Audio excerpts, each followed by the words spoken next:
aparırsınız bunu? Həkimlərin komissiyasına. Gördün, qədrimi bil. İndicə eşitdim ki, səndən gələnlərin hamısını aparılır birbaşa fronta. Ne? Yok bu. Sağa. Yok aşağı. Eynəyinizi verin görüm. Eynəklə pis görmürəm. Eynəklə də pis görürsünüz. Bu da eynəklikdən çıxıb buna dürbün deyərlər. Cəbhədə eynəyiniz sınıb eləsə sizə xüsusi bir adam lazımdır ki, güllənin altından çəkib çıxartsın.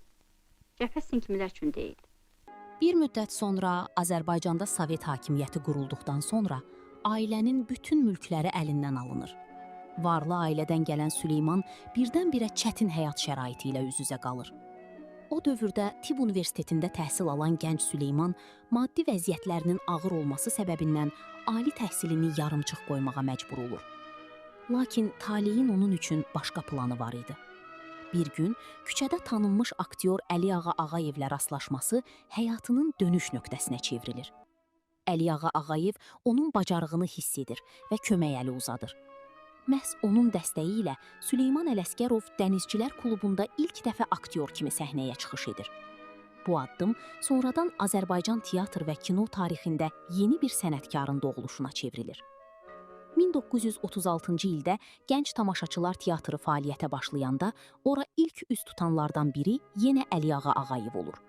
O, Süleyman Ələsgərovu da özü ilə teatra dəvət edir.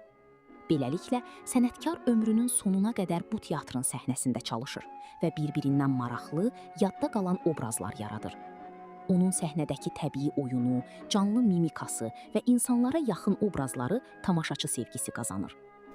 Boğazları ağrıyır. Başa düşürsən? Bax, heç vecinə dağılmış. Mən neynim axı? Müharibəni mən başlamamışam. İkinizi də Allah öldürsün, səni də Hitleri də.